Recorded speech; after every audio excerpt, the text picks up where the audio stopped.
La minute du vin. Dans une précédente vidéo montrée dans toutes les universités du monde et au-delà, et saluée par la critique, nous dénoncions quelques erreurs fréquemment commises avec le vin. Pour aller plus loin, voici 5 autres trucs à ne jamais faire avec le vin. Conserver son vin dans sa cuisine, erreur! Les vins, comme les vampires, n'aiment pas la lumière, c'est d'ailleurs leur seul point commun. Si les bouteilles des champagnes sont foncées et opaques, c'est précisément pour les protéger de la lumière.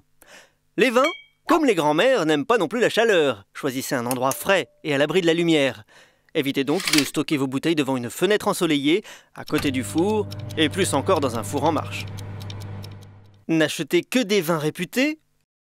Erreur! Et l'aventure alors? Vous pensez que les aventuriers restent toute la journée dans leur salon? Prenez une boussole et partez à la découverte des vignobles de France et d'ailleurs. Vous verrez que certains noms de vins poussent un peu le bouchon. Pachrink du Vic-Bilh. Il pousse un peu là quand même. Laissez quelqu'un choisir le vin en fonction de la couleur de l'étiquette.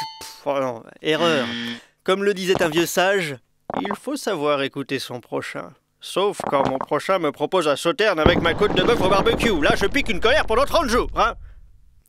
Ce que voulait dire ce vieil homme plein de sagesse, c'est qu'il faut toujours accorder le vin avec les mets.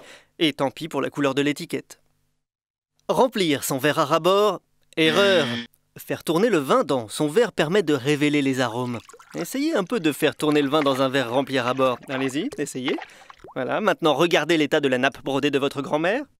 Remplir le verre raisonnablement permet de plonger le nez dedans pour mieux sentir ses arômes. Attention, pas trop, le vin ne doit pas entrer dans les narines.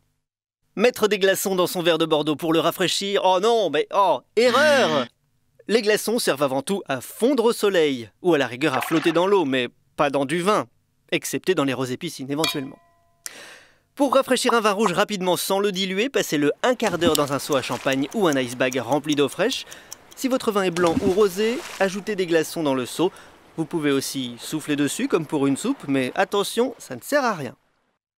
Voilà, grâce à ces quelques conseils, ces ficelles, comme on dit dans le métier, vous éviterez de commettre bien des erreurs et deviendrez l'œnologue du quartier. La semaine prochaine, je vous apprendrai à broder de jolis sous-vêtements en feuilles de vigne.